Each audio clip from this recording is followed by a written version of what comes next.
Frida Kahlo was a Mexican artist famous for self-portraits and portraits based upon the culture of her country.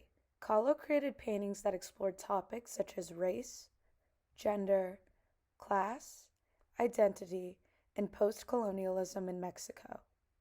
Her paintings commonly held autobiographical elements alongside realism with fantasy.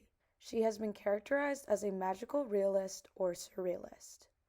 Kahlo's father was German and her mother was from Oaxaca, Mexico.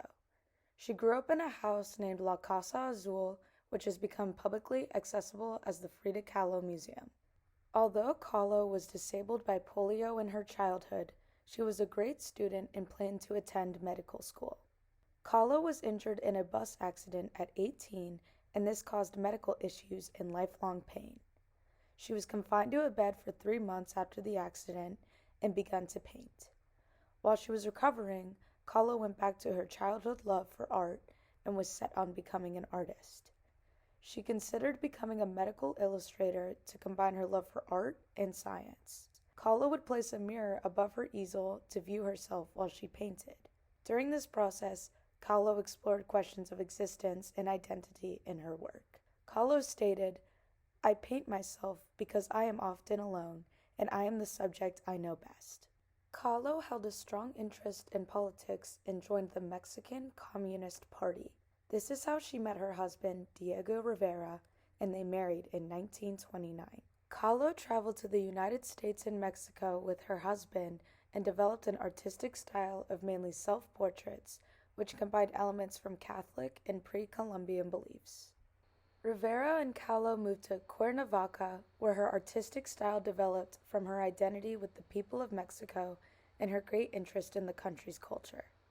The couple then moved to San Francisco, where Kahlo was influenced by American artists. She developed her folk art style from Cuernavaca and created paintings such as Frida and Diego Rivera and the portrait of Luther Burbank. The couple then moved to Detroit, where Kahlo experienced many health problems from a failed pregnancy.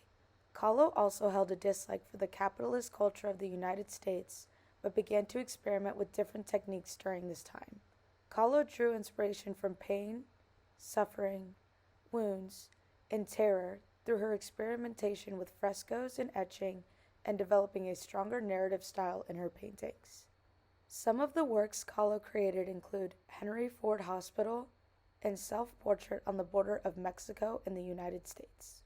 In later life, Kahlo's popularity developed in Mexico, but her health was declining quickly. There was an attempted surgery on her spine, which failed.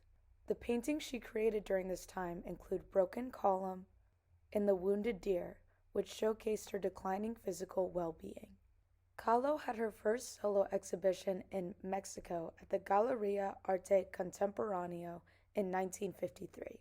She was not supposed to attend the opening because she was prescribed bed rest by the doctors. Kahlo arrived in an ambulance and was carried by a stretcher to a 4-post bed she had moved from her home to the gallery. In 1954, Kahlo was hospitalized again in April and May.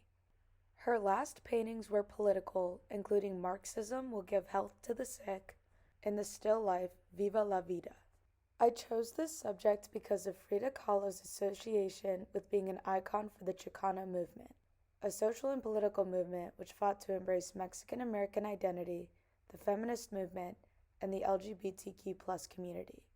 Her work has been celebrated internationally for her portrayal of Mexican national and indigenous traditions and by feminists for her depiction of the natural female experience and form. Overall, Frida Kahlo's story is fascinating to me, and she remains a prominent figure even after all the years of her passing.